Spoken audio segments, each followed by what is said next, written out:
The galaxy screams, and you have learned to hear it. Not as a distant wail, not as the half-remembered cry of dying worlds filtered through vox static and prayer, but as a song. A terrible, intoxicating symphony that beats inside your skull with the rhythm of your own pulse.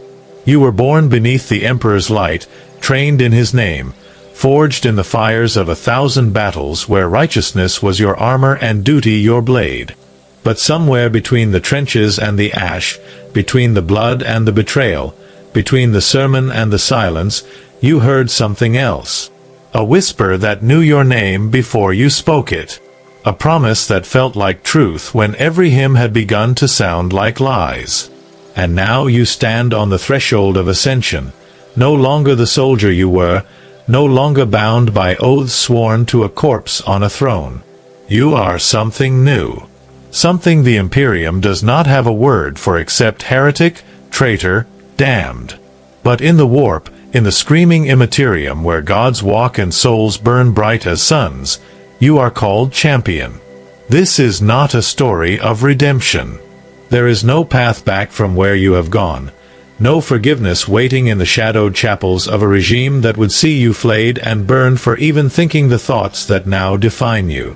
This is the anatomy of transformation, the surgical dismantling of what you were and the violent rebirth of what you will become. And if you find yourself gripping your seat, if your breath catches as you realize you understand the logic of the fall, if some dark corner of your mind whispers that perhaps the champion's path makes a twisted kind of sense, then you are exactly where you need to be. Drop a comment below and tell me which chaos god you'd pledge yourself to, and why. Would you chase perfection with Slaanesh, embrace decay with Nurgle, scheme with Tsench, or drown the galaxy in blood for Khorne? And smash that subscribe button, because we're diving deep into the abyss, and I promise you, there's no other channel that will take you this far into the darkness. You remember the day you stopped believing in the God Emperor, though you would not have named it so at the time. Faith is not a brittle thing that shatters with a single blow. It is a structure built over years, stone laid upon stone, prayer upon prayer, sermon upon sermon, until the architecture of certainty feels as permanent as the bedrock beneath a cathedral. And yet, like all structures, it is only as strong as its foundation. And yours had been cracked for longer than you knew. You were born on a world whose name has since been scoured from Imperial records, a world that produced soldiers the way a factory produces munitions, efficiently, endlessly, without sentiment. You learned to hold a lasgun before you learned to read. You learned to kill before you learned to question. And you learned to pray. Oh, how you learned to pray, reciting the Imperial Creed with the same mechanical fervor you used to field strip your weapon in the dark. The Emperor protects. The Emperor provides. The Emperor watches over his faithful, and the righteous shall know no fear. You believed it because you had never been given reason not to. Because the alternative was unthinkable. The crack came slowly, then all at once. It was not a grand betrayal, not some single moment of revelation where the heavens split and the lies of the Imperium were laid bare. It was smaller than that, more insidious. You were fighting on a world called Gravix Landing, a festering ball of mud and misery where the forces of the Astra Militarum had been locked in trench warfare with a Xenos incursion for 7 years. 7 years of grinding attrition, of dying by inches, of watching men you called brother reduced to meat by artillery fire that never stopped, never slowed, never gave you a moment to breathe. The officers called it glorious. The commissars called it necessary. The priests called it holy. But when you looked into the eyes of the man bleeding out next to you in the freezing rain, his guts spilled across his lap like obscene rope, his lips moving in prayer that went unanswered, you felt something inside you shift. Not break. Not yet. Just shift. Like a stone settling in a crumbling wall, an almost imperceptible adjustment that would, in time, bring the whole structure down. The whisper came on the 109th day of the siege. You were manning a forward position, Little more than a muddy hole reinforced with sandbags and the corpses of soldiers too broken to be worth dragging back to the Medicae tents. The night was moonless, the sky a churning mass of chemical clouds that glowed faintly green from the promethium fires burning in the valley below. You had not slept in 3 days. You had not eaten in 2. Your hands shook as you gripped your lost gun, and your mind drifted in and out of focus like a picked feed losing signal. That is when you heard it. Not with your ears, not exactly, but with something deeper. Some part of you that existed beneath flesh and bone and the thin veneer of discipline the Imperium had hammered into your skull. A voice. Low, familiar, intimate. It spoke your name, the name you had before the administratum assigned you a serial code and told you that names were for remembering the dead, not the living. And it asked you a question. Why do you fight for a god who does not fight for you? You tried to ignore it. You told yourself it was exhaustion, hallucination, the early stages of combat fatigue that drove men to eat their own lost guns. But the voice did not stop. It came again the next night, and the night after that, and each time it asked the question in a different way, probing, patient, like a physician searching for the wound. Why do you pray to a corpse? Why do you bleed for men who see you as nothing but a number? Why do you call it loyalty when they call it expendable? And the worst part, the part that began to eat at you like acid, was that you had no good answer. You tried to summon the words of the Imperial Creed, the litanies you had memorized in childhood, but they felt hollow now, like the shells of insects drained of life. You tried to remember the sermons, the promises of glory and eternal vigilance, but all you could see was the mud and the corpses and the endless, grinding futility of it all. The breakthrough came not in a moment of weakness, but in a moment of clarity. You were ordered to lead a squad on a night raid, a suicide mission dressed up with tactical jargon and blessed by a priest who had never seen combat. The objective was a Xenos artillery position dug into the hills 3 kilometers behind enemy lines. The odds of success were negligible. The odds of survival were worse.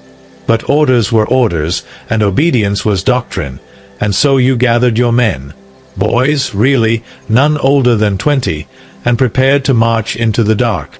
The priest gave a benediction before you left, anointing each of you with sacred oils and pressing Aquila pendants into your palms. He told you that the emperor would guide your shots, that the righteous could not fail, that glory awaited those who died in his name. And as you looked into the eyes of the boy next to you, a kid from a hive world who still flinched at the sound of artillery, you realized with cold, crystalline certainty that the priest was lying. Not maliciously, perhaps. Maybe he even believed it. But it was a lie nonetheless. The Emperor would not guide your shots.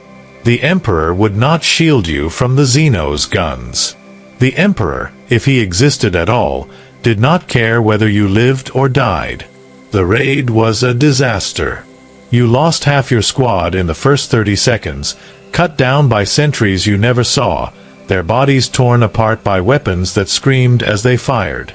You made it to the artillery position, managed to plant the charges, and detonated them in a blast that lit the night like a second sun. But the victory was meaningless. You dragged 2 survivors back to Imperial lines, their bodies shattered, their minds broken, and when you made your report the officer in charge barely looked up from his data slate. "Acceptable losses," he said, as if you had reported the expenditure of ammunition rather than the deaths of men.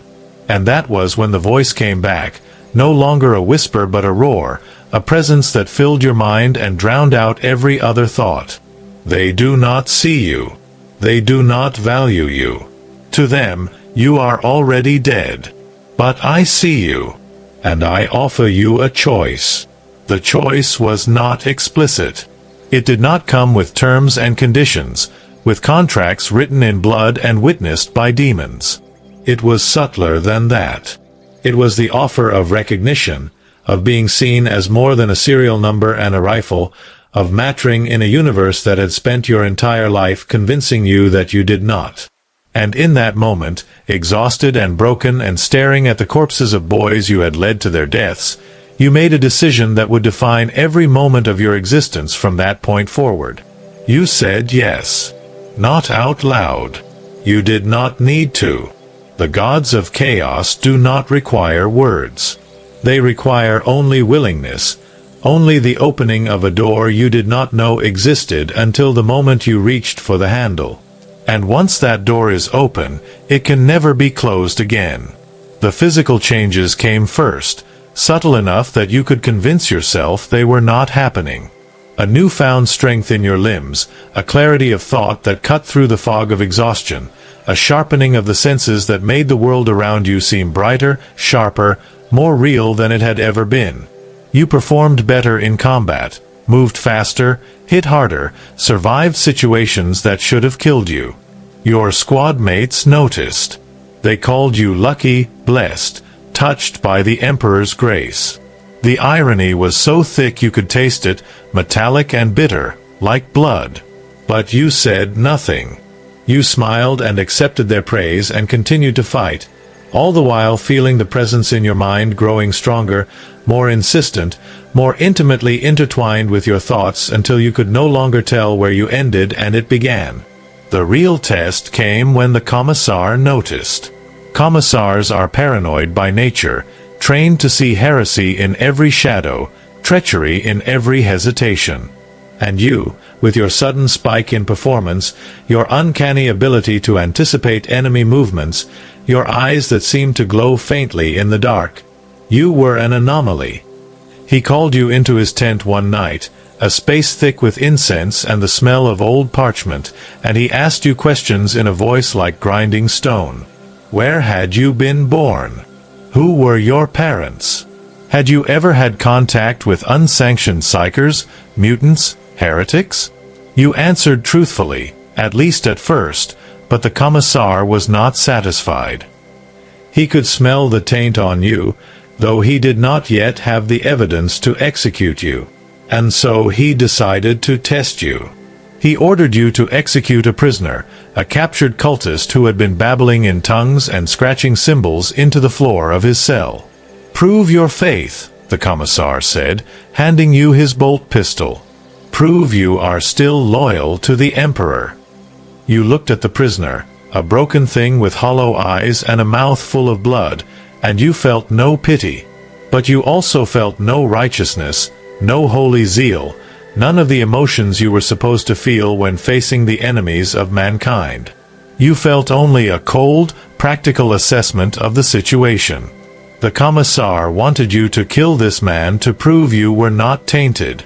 But killing him would prove nothing except that you were willing to follow orders. And you were done following orders given by men who saw you as disposable. You raised the bolt pistol. You aimed it not at the prisoner, but at the Commissar. And you fired. The shot took him in the chest, the mass-reactive bolt detonating inside his ribcage and painting the walls of the tent with fragments of bone and tissue. The prisoner looked up at you, his hollow eyes suddenly alight with something like recognition, and he smiled. "The gods see you, brother," he said, his voice a rasping whisper. "They have always seen you." You killed him next, not out of cruelty but out of mercy, because you knew what the Imperium would do to him if they found him alive. And then you walked out of that tent, the Commissar's blood cooling on your armor, and you knew there was no going back. Desertion is easier than you expected. The Astra Militarum is a vast machine, churning through millions of lives with the indifferent efficiency of a meat grinder, and one missing soldier barely registers as a statistical anomaly. You stole a uniform from a corpse, falsified a transfer order with a stolen data slate, and walked off Gravix landing on a transport ship bound for a system you had never heard of. The Imperium's bureaucracy is its greatest weakness. Too many forms, too many departments, too many layers of authority that never speak to one another. You slipped through the cracks, another faceless number in an endless sea of them, and by the time anyone realized you were gone, You were already light years away. But you were not free. Freedom is a lie the Imperium tells children, and the gods of chaos do not traffic in lies. You were bound now, more tightly than any chain the Emperor's servants could have forged. You belonged to something vast and terrible and utterly indifferent to your suffering. And the price of that belonging was everything you had ever been. You found others like you, drawn together by instinct and the subtle manipulations of powers that operated beyond mortal comprehension. A former officer who had heard the same whispers. A psyker who had escaped the black ships and learned to channel the warp without the stifling dogma of the Adeptus Astra Telepathica.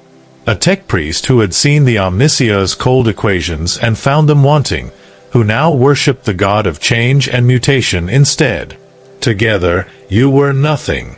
A handful of broken souls adrift in a galaxy that wanted you dead. But you were the seed of something greater. You were the beginning of a warband, a cult, a movement that would grow and fester and spread until entire worlds burned in your wake.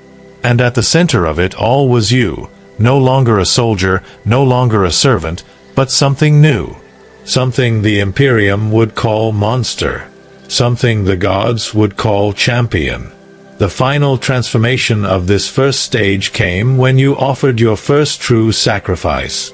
Not the commissar, killed in self-defense and desperation, but a deliberate act of worship, an offering given freely and with full knowledge of its meaning. You raided a small shrine world, a place of pilgrimage where the faithful came to pray before relics of dubious authenticity. You and your warband descended on it like a plague, killing the guards, scattering the pilgrims, and desecrating the sanctuaries with symbols that made your eyes ache to look upon. And in the heart of the grandest cathedral, before an effigy of the Emperor wrought in gold and ivory, you made your offering. You killed a priest, not quickly but slowly, methodically, speaking the words that had been whispered into your mind in dreams and visions. And as his blood pooled on the marble floor, as his screams echoed through the vaulted ceilings, you felt the god's gaze fall upon you fully for the first time. It was not warm. It was not comforting. It was the attention of a predator deciding whether you were worthy of being eaten or elevated. And in that moment, you understood the truth that the Imperium had hidden from you all your life. The Emperor is silent. But the gods? The gods answer. The path to damnation is not paved with good intentions. It is paved with clarity, with the cold understanding that morality is a luxury afforded only to those who do not see the universe as it truly is. You are no longer bound by the illusions of righteousness, no longer shackled by the comforting lies that kept you docile and obedient. You see now. The Imperium is a corpse regime, a monument to stagnation and suffering, built on the bones of trillions and sustained by the infinite cruelty of men who call themselves righteous. And you? You are its antithesis. You are the cancer that will devour it from within, the flame that will cleanse its rot, the herald of gods who promise not salvation but glorious, terrible truth. The warband grows. Drawn by your strength, by the aura of power that clings to you like smoke, others come.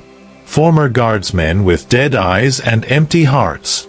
Renegade space marines whose loyalty to their chapters curdled into contempt. Cultists who worship the dark gods with the fervor of true believers, their bodies already twisting into shapes that mock humanity. You lead them, not through charisma or rhetoric, but through example. You fight at the front of every battle. You endure wounds that would kill lesser men and rise again, your flesh knitting together in ways that should not be possible. You speak the names of the gods without flinching, and the warp answers. Your first true conquest is a mining world called Tertia Sigma, a bleak ball of rock and/or where servitors labor in endless shifts and the human overseers have forgotten what it means to live rather than merely exist. You descend on it with the fury of a storm, your warband spreading through the tunnels and manufactorums like poison through veins. The resistance is minimal. The planetary defense force is undermanned, undertrained, and underprepared for an enemy that does not follow the rules of conventional warfare. You do not take territory.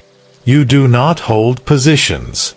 You spread chaos, in every sense of the word, sowing terror and confusion until the defenders are shooting at shadows and each other.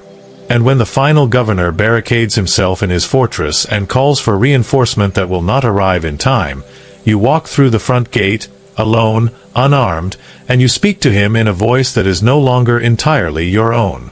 Your emperor has abandoned you, you say, and the words carry the weight of truth that no sermon could match. But my gods will remember you. In pain. In screaming. Forever. He shoots you 3 times in the chest. The bullets pass through you as if you were smoke.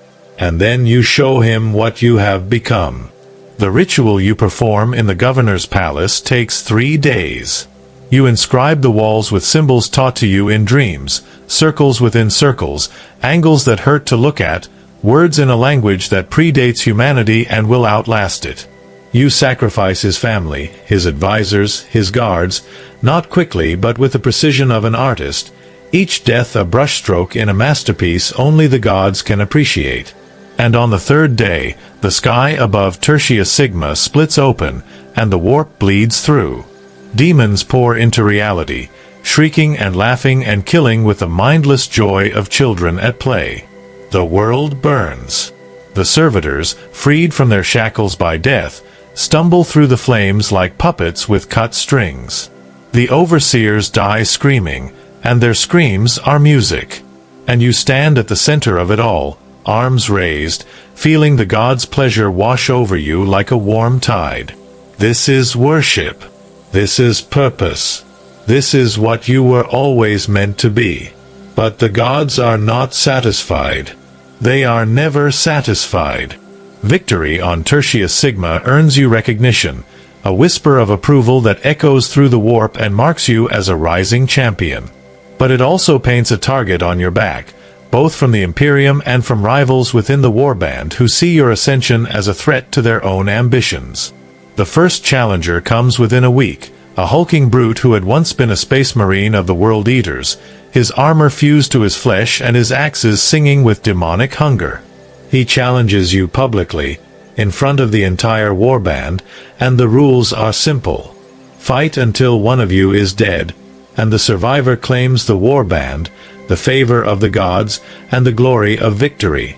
You accept without hesitation, not because you are certain you will win, but because to refuse would be to show weakness, and weakness is death in the service of chaos. The fight is brutal, ugly, and short. He is stronger than you, faster, more experienced. His axes carve chunks from your armor and leave wounds that would cripple a mortal man. But you do not fight like a mortal man anymore. You fight with the fury of one who has seen the gods' faces and knows that death is not an ending but a transformation. You dodge when you should parry, strike when you should retreat, and when he overextends, driven by rage and contempt, you slip inside his guard and drive your blade through the seal at his throat. Blood jets in a hot spray, and he stumbles, confusion flickering in his eyes as his strength leaves him. He falls to his knees, and you place your boot on his chest and push him onto his back. The gods do not reward strength alone, you tell him, and then you take his head. The warband roars its approval, and you plant his skull on a spike as a warning. This is not a democracy. This is not a brotherhood. This is survival, and the strong will always devour the weak. You lead the warband deeper into the darkness, raiding system after system, each conquest a hymn of destruction sung in the gods' honor. You strike at agri-worlds and steal their harvests, leaving populations to starve. You attack shrine worlds and butcher the pilgrims, their faith no protection against bolter fire and chainblade. You assault naval stations and scuttle the ships, sending thousands into the void to die slowly, their final thoughts prayers that will go unanswered. And with each victory, you feel yourself changing.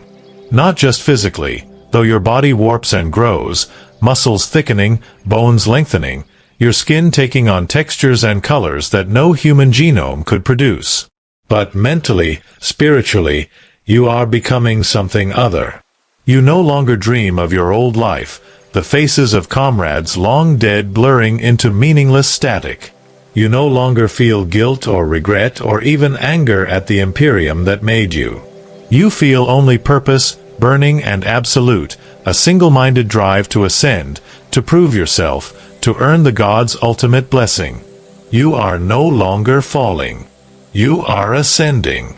The turning point comes on a demon world called Korvax's Maledictum, a place where reality and the warp bleed into one another so completely that the distinction becomes meaningless.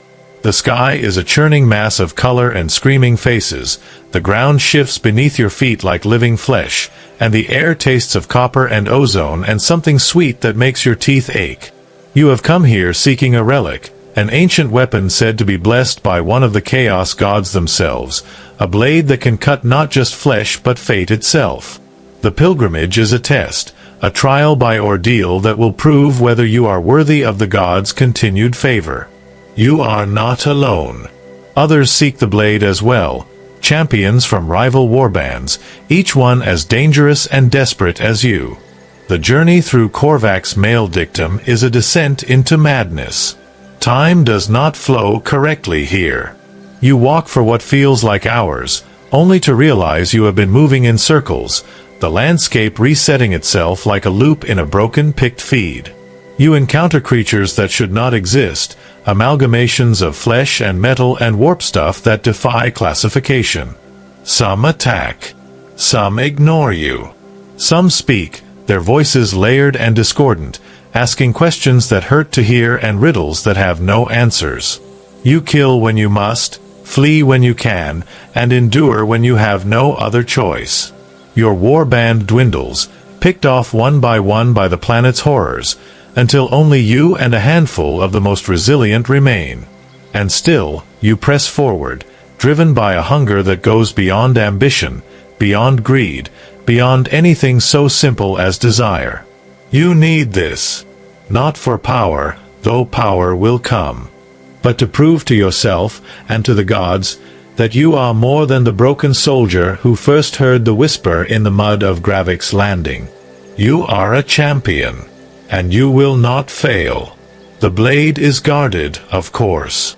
Such prizes always are. In a temple carved from obsidian and bone, you find it, resting on an altar surrounded by the corpses of those who came before and were found wanting. The guardian is a demon prince, a towering figure of horns and wings and eyes that burn with the light of stars, being born and dying in the same instant. It does not speak. It simply attacks, moving with a speed that should be impossible for something so large, its claws raking gouges in the stone floor and its wings creating gales that send your remaining followers tumbling.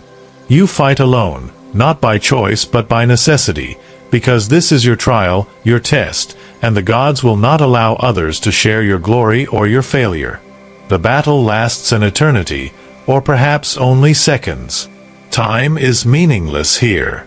You are wounded, broken, bleeding from a dozen places, and yet you fight on, driven by will alone. And when the demon prince finally falters, when it lowers its guard for just an instant, you lunge forward and seize the blade from the altar. The moment your fingers close around the hilt, the demon prince freezes, and then it bows. You are worthy, it says, its voice like the grinding of continents. You are seen. And then it vanishes, leaving you alone in the temple with your prize and the corpses of the dead. The blade changes you. Not immediately, not in a single blinding flash of transformation, but slowly, insidiously, like poison working its way through your veins. It whispers to you in a voice that is both familiar and alien, a voice that knows your secrets and your fears and your deepest, most unspoken desires. It shows you visions of what you could become, of the power and glory that await if you continue on this path. And it demands sacrifice. Not in the crude sense of ritual murder, though there will be plenty of that, but in the deeper sense of giving up everything you were. Your name, your past, your humanity. You hesitate, for just a moment, standing at the edge of an abyss that has no bottom.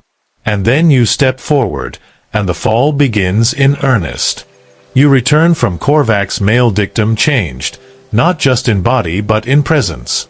The warband looks at you with something approaching reverence, and those who once challenged your authority now bow their heads in submission. You are no longer merely their leader.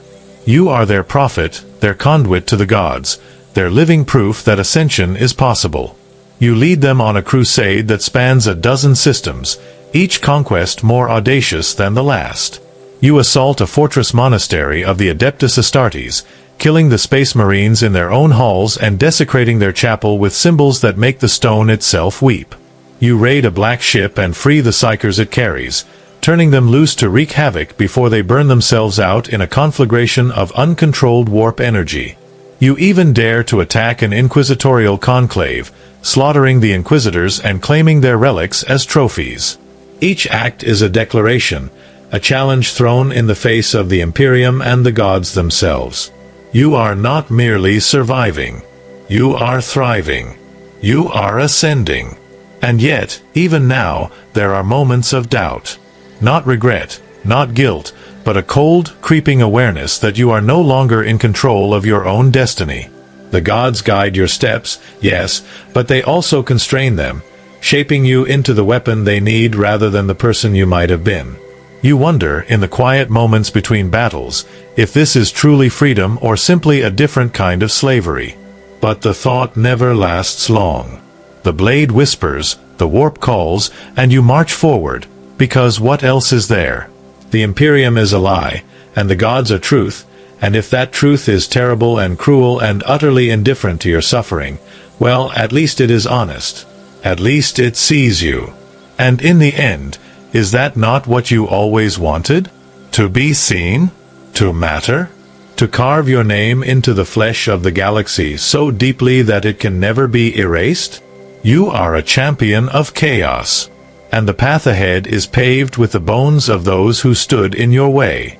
To be noticed by the gods is a gift. To be tested by them is a nightmare. You have proven yourself worthy of their attention, have bathed in the blood of enemies and allies alike, have walked through the fires of madness and emerged not unscathed but unbroken. But the gods of chaos are not content with mere survival. They demand excellence, demand that you push beyond the limits of flesh and sanity and morality until you become something transcendent, something that exists as much in the warp as in reality. The trials that await you are not designed to be fair. They are designed to destroy you, to strip away everything weak and false and leave only the purest distillation of will and ambition. And if you fail, if you falter even for an instant, you will be discarded like a broken tool, your soul devoured and your name forgotten. But you do not intend to fail. The first trial comes not from the gods directly but from your rivals, other champions who see your rapid ascension as a threat. In the anarchic hierarchy of chaos warbands, there is no loyalty, no trust, only the brutal calculus of power and the willingness to use it. A coalition forms against you, a temporary alliance of champions who would normally be at each other's throats but who recognize that you are the greater danger. They strike without warning, their forces descending on your stronghold in a coordinated assault that speaks to weeks of planning. You are outnumbered, outgunned, and caught off guard. Your followers die by the hundreds, their corpses piling in the breaches as the enemy pours through. And for the first time since you took up the blade on Korvac's male dictum, you feel something like fear. Not of death, but of failure, of proving the gods wrong, of being unworthy of the power they have granted you. But fear is a tool, and you have learned to wield it. You rally your forces with words that burn like fire, promises of glory and vengeance and the eternal favor of the dark gods. You lead the counterattack personally, the blade in your hand singing as it cuts through armor and flesh and bone. You are no longer fighting as a mortal man. You are a force of nature, a storm given form, and the enemy breaks against you like waves against stone. The coalition shatters, each champion retreating to save their own skin, and you pursue them with merciless efficiency. One by one, you hunt them down, cornering them in the ruins of their own strongholds and offering them a choice. Swear fealty, or die. Most choose death, too proud or too foolish to bend the knee. You kill them slowly, ritually, their final moments a sacrifice to the gods who watch and judge and whisper approval. The few who swear fealty become your lieutenants, bound to you by oaths inscribed in scar tissue and blood. Your warband emerges from the trial larger, stronger, and utterly loyal. You have passed the first test. The second trial is more insidious. It comes in the form of a vision, a waking dream that seizes you in the middle of a battle and pulls you into the warp itself. You stand in a place that is not a place, a void filled with shifting colors and impossible geometries, where up and down have no meaning and time flows in directions that make your mind scream. Before you stand four figures, vast and terrible, their forms too immense to comprehend, their presence so overwhelming that you feel yourself beginning to unravel just by looking at them. These are the gods. Not avatars, not demons, but the gods themselves, and they have come to test you. The first speaks in a voice like grinding metal, like the screams of a billion dying warriors. Prove your strength, it commands. Kill the thing you love most. You do not hesitate. You do not have anything you love, not anymore. Love is a weakness, a chain that binds you to the mortal world and prevents ascension. You killed it long ago, burned it out of yourself with fire and pain and the endless litany of sacrifice. But the god does not accept your answer. The void shifts, and suddenly you are standing in the ruins of your homeworld, the place where you were born, where you learned to fight and pray and believe in the lies of the Imperium. And standing before you, impossibly, is your mother, her face lined with age but her eyes still bright, still filled with the love you remember from childhood. You don't have to do this, she says, reaching out to you. You can still come home. You know it is a lie, a trick woven from memory and warp stuff, but it does not matter. The gods demand sacrifice, and sacrifice has no room for sentimentality. You raise the blade. She does not flinch, does not beg. She only smiles, sad and understanding, and says, "I forgive you." You cut her down, and the void swallows her corpse, and the first god nods in satisfaction. The second trial is given by a god whose form shifts and writhes, whose voice is 1,000 whispers layered over one another, whose eyes are stars collapsing into singularities. Prove your cunning, it says. Betray the one who trusts you most. This trial is harder, not because you lack the will but because you must identify the target. Trust is a rare commodity in the warband, a currency hoarded and spent carefully. But there is one, a lieutenant who has fought by your side since the early days, who has never questioned your orders, who has bled and killed and nearly died for you more times than you can count. His loyalty is absolute, and that makes him the perfect target. You lure him into a trap with ease, promising a victory that will cement his own legend, and when he arrives you spring it. The look on his face as he realizes what you have done is almost worth the cost. Almost. You do not kill him yourself. That would be too merciful.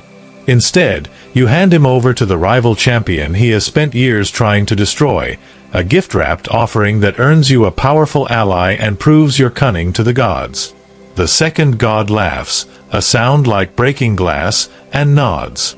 The third trial is whispered by a god whose form is beautiful and terrible in equal measure, whose voice drips with honey and venom, whose gaze strips away every secret you have ever tried to hide. Prove your desire, it says. Embrace the thing you fear most. And you know immediately what it means. Pain. Not the clean pain of battle, the sharp sting of a blade or the dull ache of a broken bone, but the pain of transformation, the agony of flesh warping and reshaping, the sensation of your body betraying you as the warp writes itself into your very cells. You have always feared this, feared the loss of control, feared becoming a monster so twisted that nothing human remains. But the gods do not care for your fear. They care only for your willingness to overcome it. The transformation begins in the heart of a demon-infested temple, where the veil between reality and the warp is thin as gossamer. You stand before an altar slick with blood and ichor, and you speak the words that will unmake you. The pain is immediate, absolute, beyond anything you have ever experienced. Your bones crack and lengthen, your muscles tear and regrow, your skin splits and knits together in patterns that resemble scales, feathers, chitin, 100 different textures all at once. You scream, and the scream becomes a roar, and the roar becomes something that no human throat could produce. You feel your mind fragmenting, pieces of yourself scattering like leaves in a storm, and you claw them back together through sheer force of will. You will not break. You will not fail. You endure the agony for what feels like hours, days, years, until finally it stops, and you collapse onto the cold stone floor, panting and trembling. When you rise, you are no longer entirely human. Your reflection in a pool of blood shows eyes that glow with warp light, a mouth filled with too many teeth, limbs that end in claws rather than fingers. You are becoming what you always feared. And it is glorious. The third god smiles, and you feel its approval like a brand on your soul. The fourth trial is the simplest and the hardest. The final god, a vast and bloated thing whose form is rot and pestilence made manifest, whose voice is the buzzing of a billion flies, speaks a single word. Endure. And the trial begins. You are cast into a pit where reality does not exist, where time stretches and compresses, where every moment is an eternity of suffering. You are flayed alive and healed and flayed again. You are drowned in filth and resurrected. You are burned, frozen, torn apart and reassembled. The pain is constant, unending, a symphony of agony that would drive any mortal mind into madness. But you are no longer mortal, and your mind has been tempered by the gods' fire. You endure. You do not beg for mercy, do not pray for release. You simply exist, moment by moment, breath by breath, holding on to yourself with a grip that refuses to loosen. And when the trial finally ends, when the fourth god nods and releases you back into reality, you understand the lesson. Ascension is not a reward. It is not a prize given to the worthy. It is a state of being, a choice to endure when everything in the universe demands that you break. And you have chosen. You have endured. You are worthy. The trials leave their mark, not just on your body but on your soul. You emerge from the warp changed in ways that are both subtle and profound. Your warband looks upon you now with something beyond fear, beyond respect. They see in you a reflection of the gods themselves, a living avatar of chaos who has walked through the fire and emerged not just unburned but transformed. Your victories multiply. Systems fall before you like dominoes, each conquest a testament to the power you wield. You no longer fight for survival, no longer raid for resources. You fight because the gods will it, because your existence is a hymn of destruction sung in their honor, because you are their instrument and their champion and their terrible, glorious truth made flesh. But even now, at the height of your power, you are aware that the ascension is not complete. The trials have proven your worth, yes, but they have also shown you how far you still have to climb. You are a champion, one among many, a bright star in a galaxy of darkness. But the gods have shown you glimpses of what lies beyond, of the final transformation that awaits those who prove themselves worthy beyond all doubt. Demon Prince. The word is whispered in the warband like a prayer, like a curse, like a promise. To ascend to that level is to leave mortality behind entirely, to become something that exists beyond flesh, beyond death, beyond even the petty concerns of the material universe. It is immortality, yes, but it is also damnation so complete that there is no word for it in any human language. And you want it. The desire burns in you like a star, consuming everything else, leaving only the hunger for more. More power. More glory. More The trials have not ended. They will never end. And that is exactly as it should be. You gather your warband and deliver a proclamation that echoes through the Vox network and into the warp itself. You will lead them on a crusade that will make your previous conquests look like skirmishes. You will carve a path through the Imperium so deep, so devastating, that your name will be spoken in whispers for 10,000 years. You will prove to the gods that you are not just a champion but the champion, the one who will ascend above all others and claim the ultimate prize. And if you must destroy 1,000 worlds, if you must slaughter billions, if you must betray and murder and desecrate everything the Imperium holds sacred, then so be it. The gods demand sacrifice, and you will give them everything. You are no longer the soldier who first heard the whisper in the mud. You are no longer even the champion who emerged from the trials scarred but unbroken. You are becoming something else, something vast and terrible and utterly unstoppable. And the galaxy will burn in your wake. Power in the service of chaos is not metaphorical. It is not the abstract authority of rank or the subtle influence of politics. It is tangible, visceral, a force that reshapes reality and rewrites the fundamental laws that govern flesh and soul. The gifts of the dark gods are blessings and curses woven so tightly together that they become indistinguishable, each one a thread in a tapestry that depicts your transformation from mortal to something far more.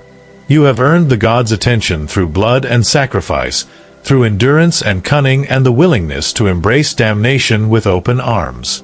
And now, they give you the tools to carve your legend into the skin of the galaxy. Each gift is unique, tailored to your deeds and your nature, a reflection of the god who bestows it and the champion who receives it. And each one pulls you further from humanity, further from the creature you once were, until you stand at the edge of apotheosis and stare into the abyss of godhood itself. If you have pledged yourself to Khorne, the blood god, the gifts are brutal and immediate. Your body swells with muscle that should not fit on a human frame, your bones thickening into something closer to steel than calcium. Your skin hardens, scars layering upon scars until you are armored in your own flesh, impervious to all but the most devastating blows. Your strength becomes legendary, able to tear a man in half with your bare hands, to shatter armor with a single blow, to wield weapons so massive that they require entire squads to carry.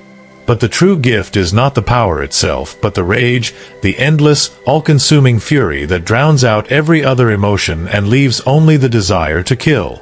You become a living engine of slaughter, unstoppable, relentless, a crimson tide that washes over battlefields and leaves nothing but corpses in your wake. Khorne does not care from whence the blood flows, only that it flows, and you are his chosen instrument, his favored champion, his avatar of murder made flesh. You no longer sleep. You no longer feel fear or doubt or mercy. You exist only to kill, and the galaxy provides an infinite supply of victims. If Nurgle, the Plague Lord, has claimed you, the gifts are slower but no less profound. Your body begins to decay even as it grows stronger, flesh rotting and regrowing in a cycle that mocks death itself. You become a walking plague, a carrier of diseases so virulent that entire hive cities can be depopulated by your mere presence. Your blood is poison, your breath is pestilence, your touch is necrosis. And yet you do not die. You cannot die. Pain becomes meaningless, injury a temporary inconvenience. You can lose limbs and grow them back, be disemboweled and laugh as your organs spill onto the ground, knowing that by morning they will be whole again. Nurgle's gifts are a perverse form of immortality, granting eternal life through eternal decay. You become a garden for his plagues, your body a living ecosystem of bacteria and viruses and parasites, each one a miracle of creation in its own right. And the greatest gift of all is the joy, the deep and abiding contentment that comes from accepting the natural cycle of life and death and rebirth. You are happy, in a way you never were as a servant of the Imperium. Happy in your rot. Happy in your resilience.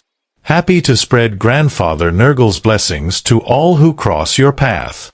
If Tsench, the changer of ways, has woven his plans around you, the gifts are maddening and magnificent. Your form becomes unstable, shifting and mutating with every passing day, never the same twice.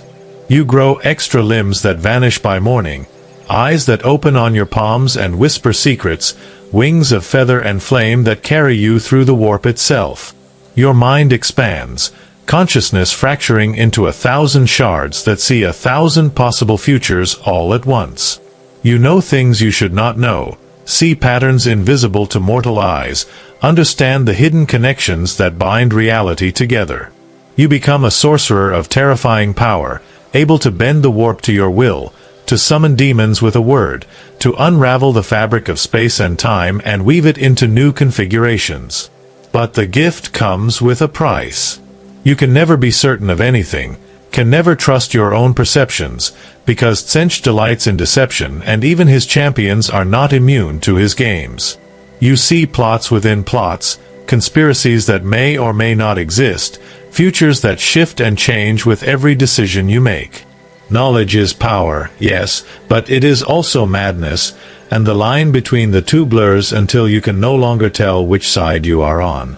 And yet you press forward, driven by the certainty that somewhere, in some distant future, you will ascend to a state of being where all questions are answered and all mysteries revealed. Tsench promises enlightenment. Whether he will ever deliver remains to be seen. If you have given yourself to Slaanesh, the Prince of Excess, the gifts are exquisite and agonizing. Your senses sharpen to the point of pain, every sight and sound and taste and touch magnified 1,000-fold until the world becomes an overwhelming symphony of sensation. You experience pleasure and pain as the same thing, indistinguishable, each one feeding into the other in a feedback loop that drives you to ever greater extremes. Your body becomes a work of art, beautiful and terrible, muscles sculpted to perfection, skin smooth as silk, features so striking that mortals cannot look upon you without feeling desire or revulsion or both.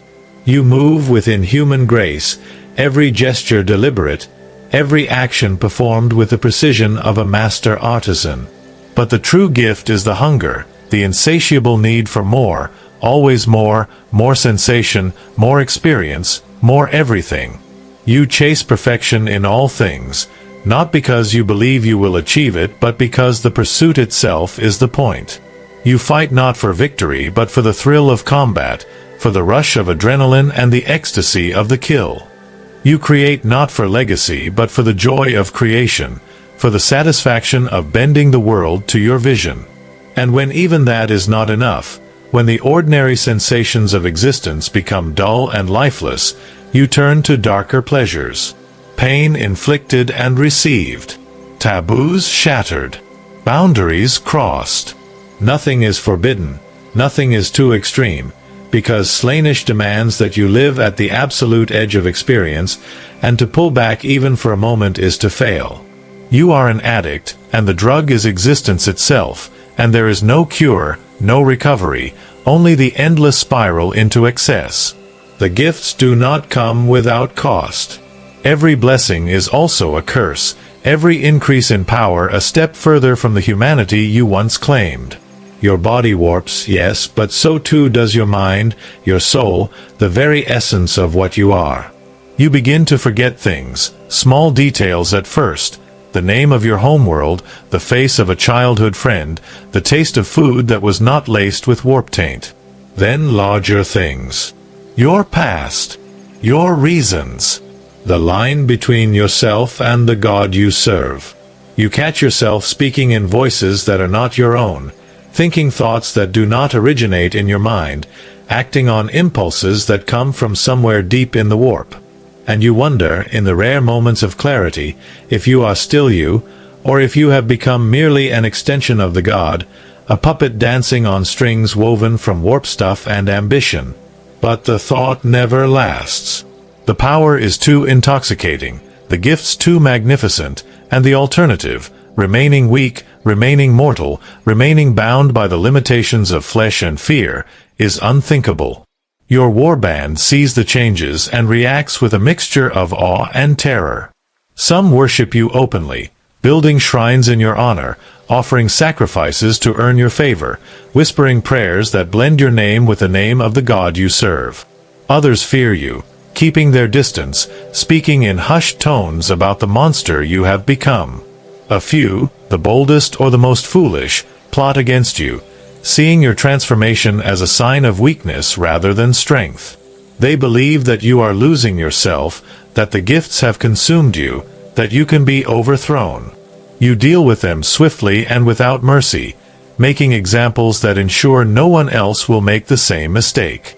You flay them alive and hang their skins from your banners. You feed them to demons summoned for the purpose. You transform them into living sculptures of agony, their screams a permanent reminder of the price of betrayal. And the warband learns. They learn that you are not a leader to be challenged, not a champion to be overthrown. You are a force of nature, a living embodiment of chaos, and to stand against you is to stand against the gods themselves. But even as your power grows, even as you carve a bloody path through the Imperium and leave entire sectors in ruins, there is a gnawing awareness that this is not the end. The gifts are magnificent, yes, but they are not infinite.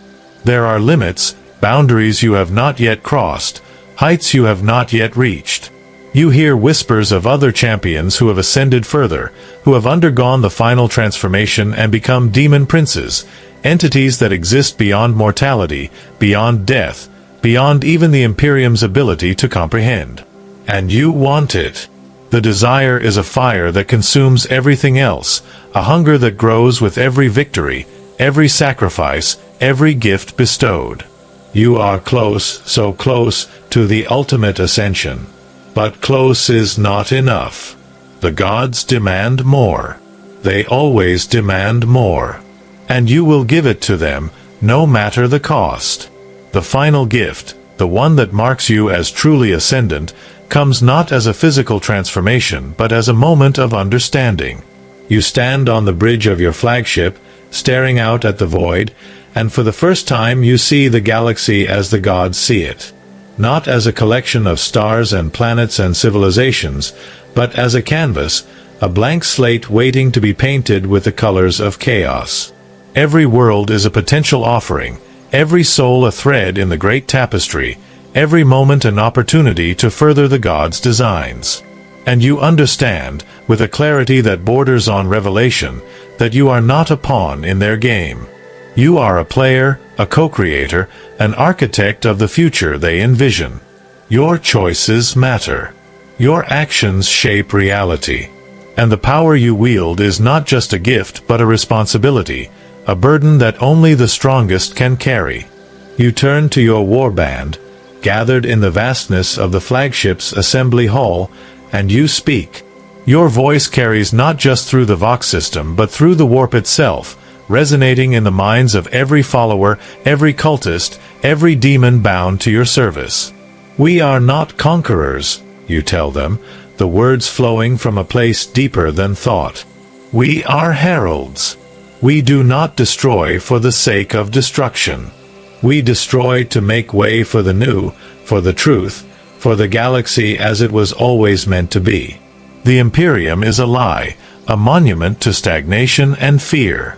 We are the flame that will burn it away, and from the ashes will rise something glorious and terrible and utterly free. The gods have chosen us, not because we are perfect, but because we are willing to endure, willing to sacrifice, willing to become what others fear to even imagine.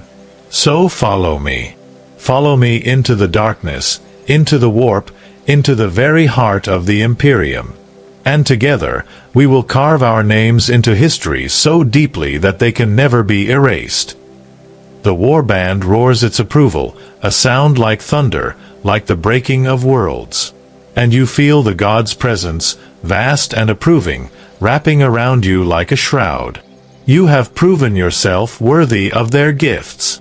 You have shown that you can wield power without breaking, that you can endure the trials without faltering, that you can lead others down the path of damnation with the certainty of a prophet. But the final ascension, the transformation into Demon Prince, still eludes you. It is there, just beyond reach, a prize dangling before you like a star just out of grasp. And you know, with the certainty of the damned, that you will claim it. No matter how many worlds you must burn. No matter how many souls you must sacrifice. No matter what you must become. You are a champion of chaos. And your story is far from over. There is no victory condition in the service of chaos. No moment when the war ends, when the banners are lowered and the soldiers return home to a hero's welcome. The eternal war is exactly that.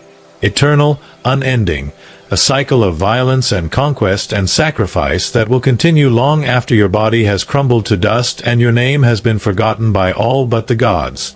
To be a champion is to accept this, to embrace the futility and the glory in equal measure, to understand that you are not fighting for a better tomorrow but for the sheer, terrible joy of the fight itself. The Imperium speaks of duty, of sacrifice for a greater good, of laying down one's life so that humanity might endure. But those are comforting lies, narratives designed to make the unbearable bearable. Chaos offers no such comfort. Chaos offers truth. And the truth is that the galaxy is a meat grinder, a vast and indifferent machine that devours civilizations and spits out ruins, and the only way to survive is to become the grinder rather than the meat. Your crusade has spanned decades by now, or perhaps centuries. Time is fluid in the warp, and you have long since stopped counting. You command not just a warband but an army, a host of renegades and cultists and demons bound together by fanaticism and fear and the promise of power. Your fleet is a nightmare made manifest, ships warped by chaos into things that should not be able to fly, their hulls covered in eyes and mouths and sigils that burn to look upon. You descend on imperial worlds like a plague, like a judgment, like the wrath of gods who have been denied their due for far too long. And the Imperium responds, because it must, sending fleets and armies and heroes to stand against you. They call you traitor, heretic, monster. They swear oaths to bring you down, to end your reign of terror, to see you burn on a pyre as an example to others who might be tempted by the dark gods. And you laugh, because they do not understand. You are not a problem to be solved.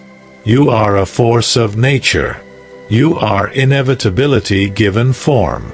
And they cannot stop you any more than they can stop the tide or the turning of the stars.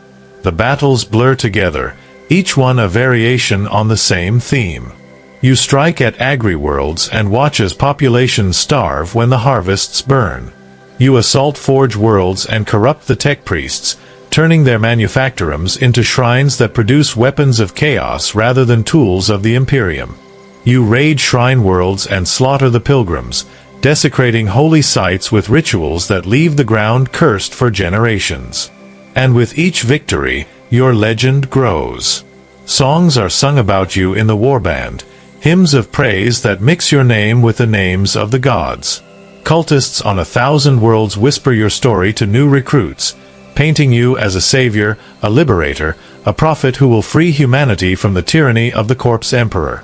And the Imperium, for its part, adds your name to its endless lists of enemies, assigns entire chapters of space marines to hunt you, dedicates inquisitors to the task of your destruction. But they cannot find you. The warp protects its own, and you have become its favored son.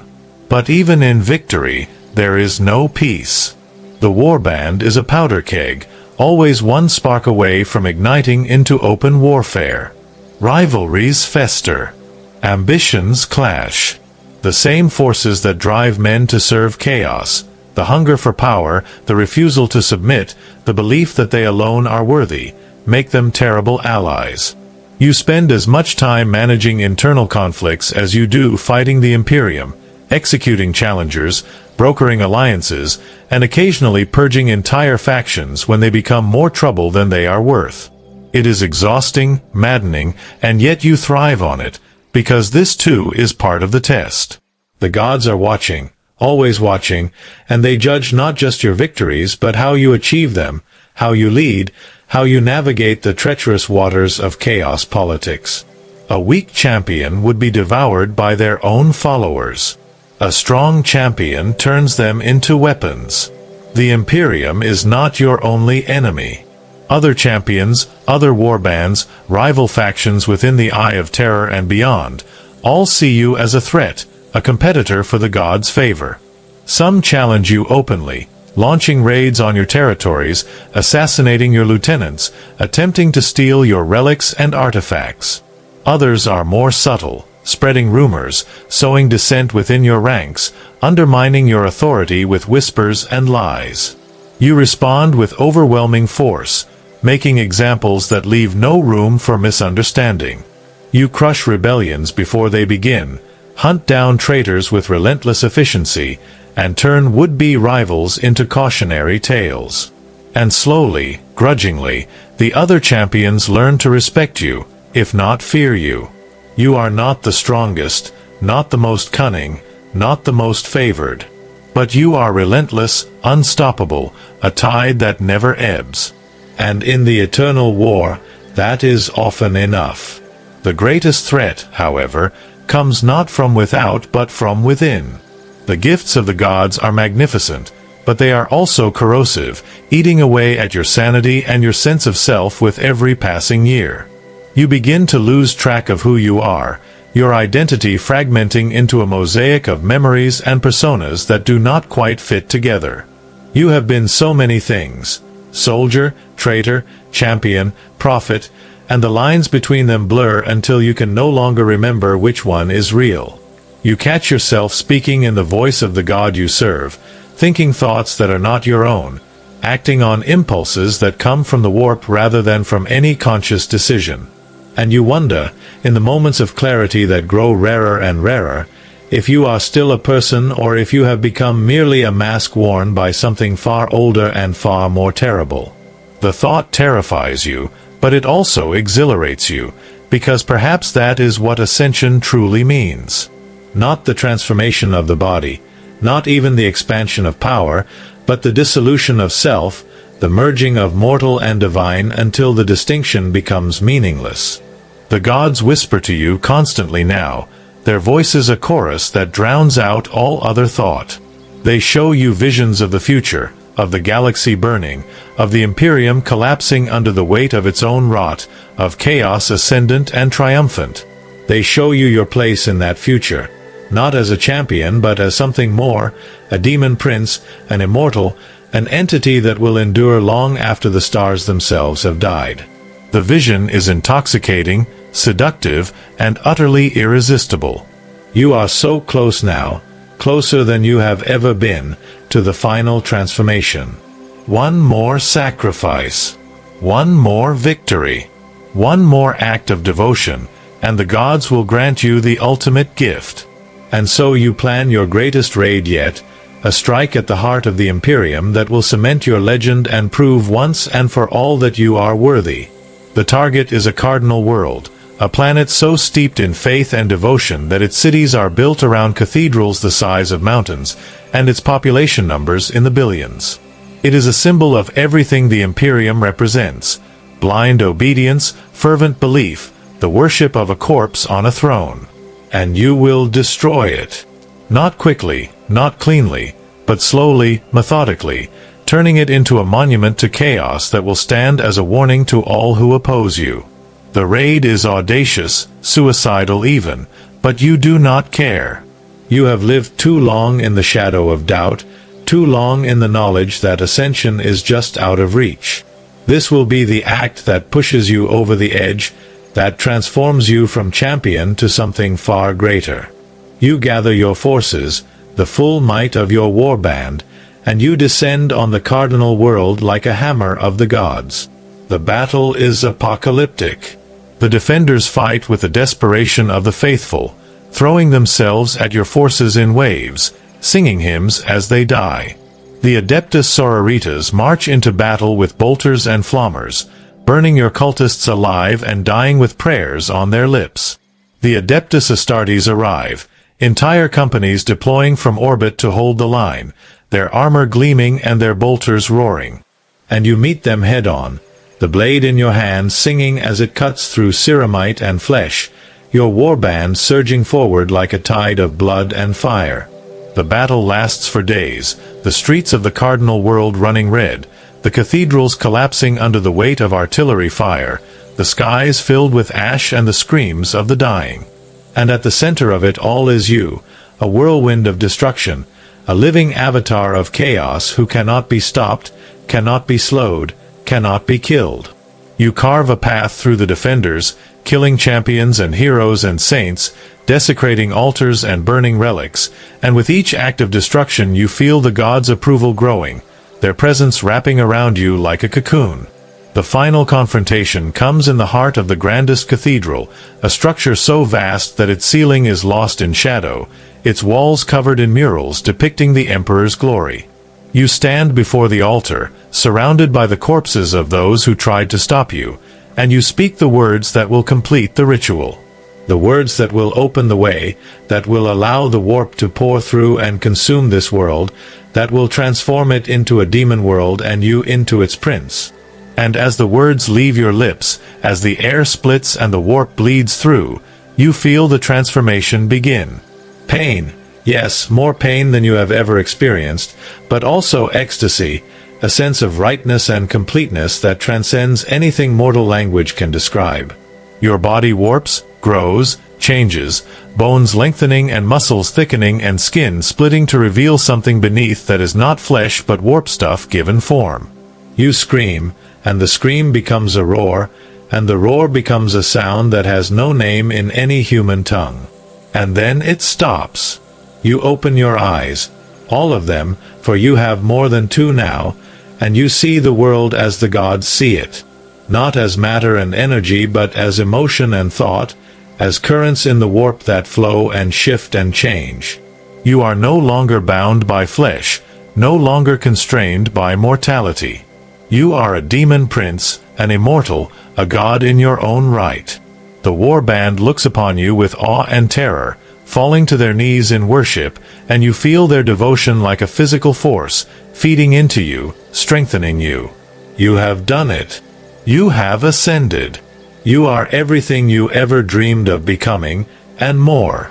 But even now, even in this moment of triumph, you feel the God's presence, distant and inscrutable, and you know that the war is not over.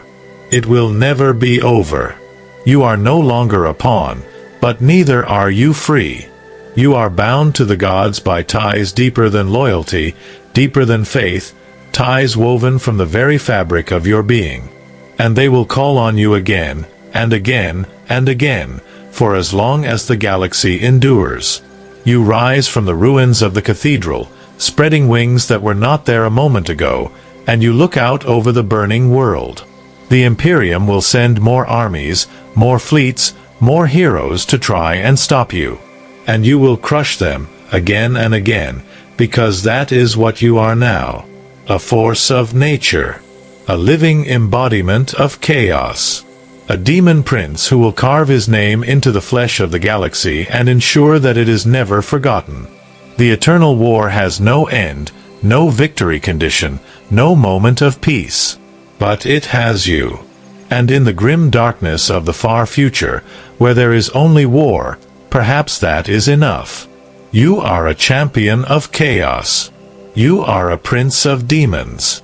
And the galaxy will burn in your wake, not because you hate it, but because the gods demand it. And you, who have given everything to reach this moment, will never refuse them. The war is eternal. And so are you.